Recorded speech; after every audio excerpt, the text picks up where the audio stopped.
What's up, guys? Welcome back to my YouTube channel. If you haven't checked out my first video, make sure to go check that out on my channel because I will be referencing that a few times in this video. And before the video starts, make sure to like the video and subscribe, and go check out my other social medias, Twitter, Instagram, and TikTok. And I will be posting more of the same content that you'll see on this channel. So without further ado, let's get into the video.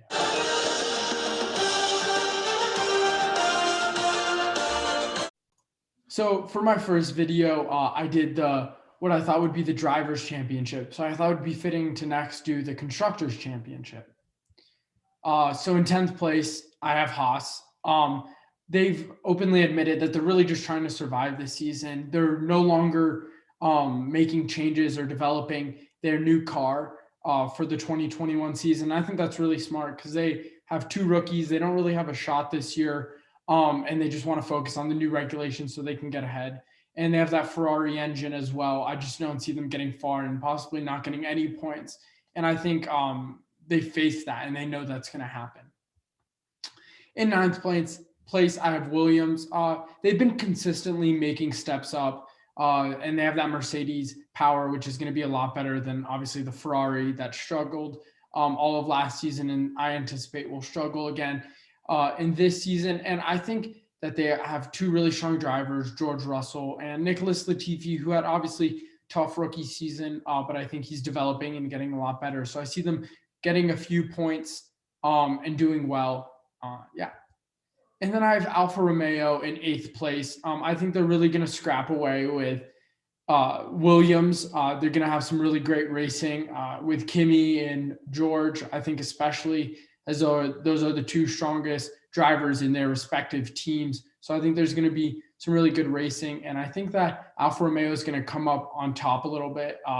From what I saw in testing, Giovinazzi and Raikkonen were really happy with the car. So I think that they're definitely making steps forward, even with that Ferrari engine that they have. And then in 7th place, I have AlphaTauri. Obviously, they had a great season last year. I think they got a little bit of a bigger budget, and I think they're going to do well. They have Yuki Tsunoda, a rookie who looks super fast, and Pierre Gasly, who had an amazing season last year, and I think he's just going to keep on improving. I just don't see them necessarily stepping up a ton into the midfield. I think they're going to battle with Ferrari and have some really great battles with them. And I think they have a rookie in Tsunoda that's going to take a little time to develop. So that's why I have them in number 7. And then in number 6, I have Alpine. I know this may not be the most popular place to put them, but they changed their management. They fired Cyril, who was the head last year, and they no longer have a head. It's a different dynamic, which I think is really interesting, and we'll see if that works out. But I see the car not taking any steps forward. They obviously had high expectations last year and definitely did not meet those expectations. And I think that they're definitely going to have the same issue this year, not meeting their expectations. And then in 5th, I have Scuderia Ferrari.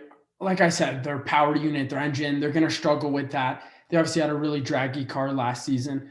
I think that's another team that is really trying to develop Carlos Sainz and Leclerc, who did a great job last season with a car that definitely was not what it used to be. So I think they're gonna do really well when the new regulations come out, but I think they're gonna have another year where they're gonna struggle. And it's gonna be very interesting seeing Ferrari not being successful, not being in the top 3 teams. I know we saw that last year, but I think 2 seasons in a row, people are kind of just expecting them to magically come back up to the top teams, but I really don't see that happening. And like I said, I think they're going to have some really great battles with Alpine and AlphaTauri, and that'll be really interesting. Lower midfield that's going to fight. And I think Ferrari is going to have the opportunity to fight some of those midfield teams as well. But I think for most of the time, they're going to be in the lower points. And then in 4th, I have Aston Martin. I think that Vettel is going to do a really great job. And I think Aston Martin is going to be a really strong team. The one weak link I see in their team is Lance Stroll. His consistency was not great last season. I think he's a great driver with really great potential. And I think he's going to learn a lot from Vettel, obviously a 4-time world champion in Vettel, who has a lot of knowledge and experience. and he's going to be able to talk with Stroll and obviously really help him in his development, because I think he struggled a lot last year with consistency. And then he had a few crashes, which really, I think, threw him out of his element, and he struggled. But I think they're going to have a really strong car, but maybe lack that consistency that we saw when they were Racing Point last season. And then in third, I have McLaren with that new Mercedes power unit. Obviously, the Renault had a lot of issues, not necessarily last season, but in the last few seasons. And that pairing of Norris and Ricciardo, I think, is going to be really strong, and they're going to do really well. Two super fast drivers. And again, I think Ricciardo, proven race winner, and we all know his talent, the last of the late breakers. I think he's going to pass a lot along to Lando Norris, who potentially could be a future F1 champion. I know that's a bold statement, and that's obviously a few years out, but I think he really has a lot of potential, and we've seen him progress. And I think this grid is this year is going to be really interesting, because you have a lot of rookies paired with older, more experienced drivers, or not necessarily rookies, but younger drivers, and they're going to be able to get a lot of knowledge. In McLaren and Alpine, you have Alonso and Ocon, and I think they're gonna learn a lot. Gasly, a race winner, and Tsunoda, and the list goes on. There's a lot of people, a lot of drivers who are going to be able to learn from each other, and I think that's going to be really interesting, especially in the second half of the season, where we'll be able to see if that knowledge has that partnership and knowledge has evolved into results on the track. And then in second, I have Red Bull Racing. Obviously, testing, everybody was like, wow, they could be better than Mercedes. I just don't see that happening. I think it's going to be closer, and I really like having Checo and Verstappen in a racing team together. I think that's going to be really strong. I think the last few years where Red Bull has really lacked is having both of their drivers really competing together against Mercedes and Drive to Survive. They talk about that firing on all cylinders. I think that really Red Bull hasn't been. So I think they're going to take the fight to Mercedes, and that's going to be really interesting to see. But I think once Mercedes get pushed a little bit, they're going to respond. They're going to have to respond and they have two really great drivers. So I think that it's going to be really close, but Red Bull is going to stay in second. And then for the team world champion, the Constructors Championship, I have AMG Petronas, Mercedes winning. They've won the last few years in a row. They've been unbeatable pretty much. Two really great drivers in Valtteri Bottas and Lewis Hamilton. And I really don't see them having real like competition for the title. Like I said, it's going to be close with Red Bull, but I think we're going to clearly see that Mercedes is going to win.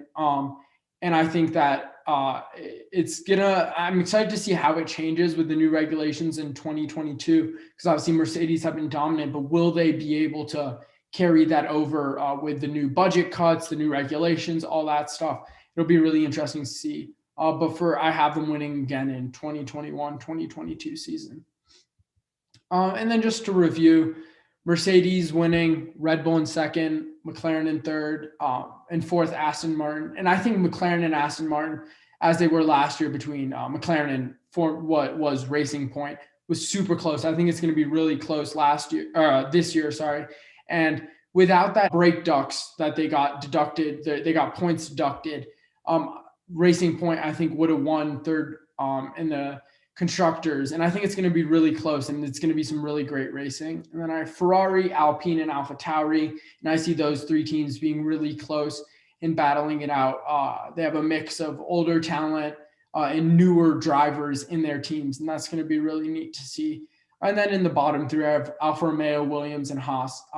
I see Alfa Romeo and Williams doing really well and battling each other strongly. I see Haas just kind of in their own division, really behind. I'd be glad to be proved wrong, and that'd be really interesting to see, but I just don't see them progressing tremendously since they're not changing their car, developing their car, and they have two rookie drivers. So yeah, thank you very much, and make sure to subscribe and like the video.